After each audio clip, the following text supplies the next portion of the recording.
दिल्ली से विपक्षी दलों के सांसदों ने एक बार फिर राज्यसभा से सभापति के खिलाफ मोर्चा खोला है। कांग्रेस की अगुवाई में प्रेस कॉन्फ्रेंस कर विपक्षी दलों ने उपराष्ट्रपति पर पक्षपात का आरोप लगाया है। मल्लिकार्जुन खड़गे ने आरोप लगाया कि सभापति का आचरण पद की गरिमा के विपरीत रहा है। वो सरकार की तारीफ में कसीदे पढ़ते हैं, कभी खुद को आरएसएस का एकलव्य बताते हैं, प्रतिपक्ष के नेताओं को अपने विरोधी की तरह देखते हैं। उन्होंने ये भी जोड़ा कि उनसे कोई निजी दुश्मनी नहीं है, आचरण पद की गरिमा के विपरीत है। ये कांग्रेस के अध्यक्ष मल्लिकार्जुन खड़गे ने आज राज्यसभा में अपनी विरोध के बाद ये जो प्रेस कॉन्फ्रेंस की उसमें ये बात कही।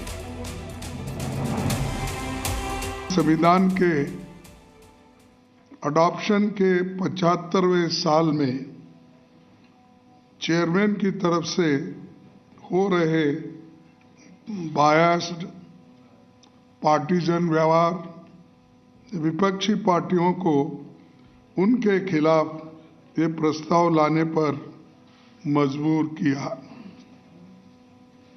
पिछले 3 वर्षों में उनका आचरण उनके पद की गरिमा के विपरीत रहा है।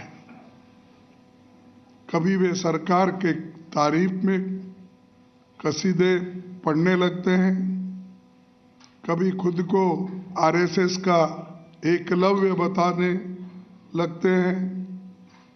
इस तरह की बयानबाजी उनके पद को शोभा नहीं देती। दरअसल राज्यसभा के सभापति को लेकर कांग्रेस और बीजेपी आमने सामने है। एक तरफ कांग्रेस है जो बार बार उन पर आरोप लगा रही है, सभापति को पक्षपाती कह रही है, तो बीजेपी सभापति का न सिर्फ बचाव कर रही है बल्कि ये भी कह रही है कि ऐसा कुछ भी नहीं है, कांग्रेस राजनीति कर रही है। जी न्यूज संवाददाता रवि त्रिपाठी मेरे साथ इसी बड़ी खबर पर जुड़ रहे हैं। रवि, जिस समय ये अविश्वास प्रस्ताव लाया गया था उसी समय मैं अपने दर्शकों से मैंने ये बात कही थी कि ये अमूमन ऐसा होता नहीं है और ये जिस कुर्सी के खिलाफ अविश्वास प्रस्ताव लाया जा रहा है ये शायद इतिहास में कभी इक्का दुक्का कोई ऐसा उदाहरण रहा होगा। लेकिन क्या ये मान लिया जाए कि अब जो संसद है, चाहे वो लोकसभा हो चाहे वो राज्यसभा हो, अब वो इसी तरह से आगे बढ़ेगी? किसी पद की कोई गरिमा नहीं बची है, कोई राजनीति का स्तर नहीं बचा है। बिल्कुल आप सही कह रही हैं, इसके लिए दोनों दोषी हैं। अगर बात करें तो अगर चेयर के खिलाफ सवाल उठ रहे हैं तो विपक्ष को भी इस पर सोचना पड़ेगा कि आप किस तरह के लहजे का इस्तेमाल करते हैं चेयर के खिलाफ, चाहे वो स्पीकर हो लोकसभा के, चाहे फिर इधर राज्यसभा के चेयरमैन हो, क्योंकि राज्यसभा के चेयरमैन उपराष्ट्रपति भी होते हैं। इसलिए बड़ी बात है और आपने कहा 1-2 बार नहीं, आज तक कभी हुआ ही नहीं कभी कि जो राज्यसभा के चेयरमैन है उनके खिलाफ आज तक कभी अविश्वास प्रस्ताव जैसी स्थिति नहीं आई है। हालांकि लोकसभा के स्पीकर के खिलाफ ऐसी बातें हुई हैं, कई बार उनके खिलाफ नोटिस आया है लेकिन नोटिस खारिज हुआ है। ये पहली बार है कि राज्यसभा के जो चेयरमैन हैं, जो उपराष्ट्रपति भी हैं, उनके खिलाफ अविश्वास प्रस्ताव आया। हालांकि वो खारिज होगा क्योंकि नोटिस के लिए 14 दिन का समय चाहिए, लेकिन कहीं ना कहीं विपक्ष को भी एक आईना देखना पड़ेगा कि आप किस तरह की भाषा का इस्तेमाल चेयर के खिलाफ करते हैं। चाहे मैंने कहा नहीं, राहुल गांधी रवि यहाँ पर देखिए विपक्ष, बिल्कुल आप ठीक कह रहे हैं, विपक्ष के ऊपर आरोप ये जरूर लगेगा कि आप किस तरीके का तमाशा कर रहे हैं। कभी आप स्टिकर लगा के आते हैं, कभी आप मास्क लगाकर आते हैं, कभी आप बैग लेकर आते हैं।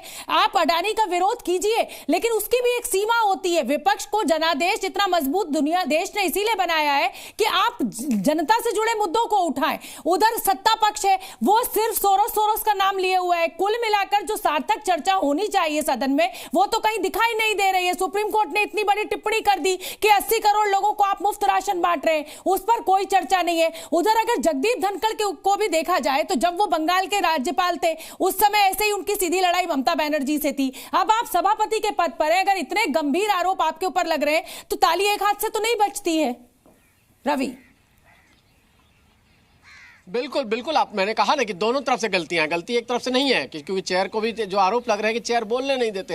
अगर आप खाली सत्ता पक्ष के लोगों को बोलने दे रहे हैं, विपक्ष के लोगों को बोलने ही नहीं दे रहे हैं तो आप पर आरोप लगेंगे और इसी वजह से विपक्ष एकजुट हो गया। आप देखिए कि अडानी के मसले पर जहां टीएमसी, आम आदमी पार्टी और समाजवादी पार्टी अलग थलग हो गई थी, विपक्ष से हट गई थी, लेकिन इस मुद्दे पर सारी पार्टियां एकजुट हो गई तो आपने विपक्ष को एकजुट करने का मौका भी दे दिया और बोलने का मौका दिया। हालांकि देखिए आज एक अच्छी चीज यह है कि आज लोकसभा की कार्यवाही सुचारू रूप से चलनी शुरू हुई है। राहुल गांधी गए हैं, स्पीकर से मिले हैं, उन्होंने कहा है देखिए आपकी जो भी शिकायत है आप बात कर सकते हैं, बिल्कुल रवि, हम टैक्स पेयर्स के पैसे से ये सदन होता है। 15 दिन शीतकालीन सत्र को शुरू हुए हो गए और अभी तक कोई सार्थक चर्चा हमें सुनने को नहीं मिली। पर चलिए, आज गनीमत है, कम से कम काम तो हो रहा है संसद के लोकसभा में। बहुत बहुत धन्यवाद रवि आपका इस पूरे अपडेट के लिए। कांग्रेस के आरोपों पर किरण रिजिजू ने क्या जवाब दिया, ये आपको सुनना चाहिए। संसदीय कार्य मंत्री कहते हैं किसानों का अपमान है। अरे कैसे किसानों का अपमान है? आप नेता प्रतिपक्ष को बोलने नहीं दे रहे हैं, वो दलित का अपमान नहीं है? वो भी दलित का अपमान है। और यही अध्यक्ष जी ने कहा है कि मोदी सरकार किसानों की मांगों की नजरअंदाज कर रहा है, किसान की मांगों को सुन ही नहीं रहा है, एमएसपी के बारे में चुप है, ऋण माफी के बारे में चुप है। उन्होंने बहुत लंबा बड़ा 4-5 दिन पहले जहां कृषि मंत्री भी मौजूद थे, उनके मौजूदगी में उन्होंने ये सवाल उठाए। और आज किरण रिजिजू कह रहे हैं ये किसान का अपमान। ये कैसे किसान का अपमान है? कोई व्यक्तिगत हमारी लड़ाई नहीं है।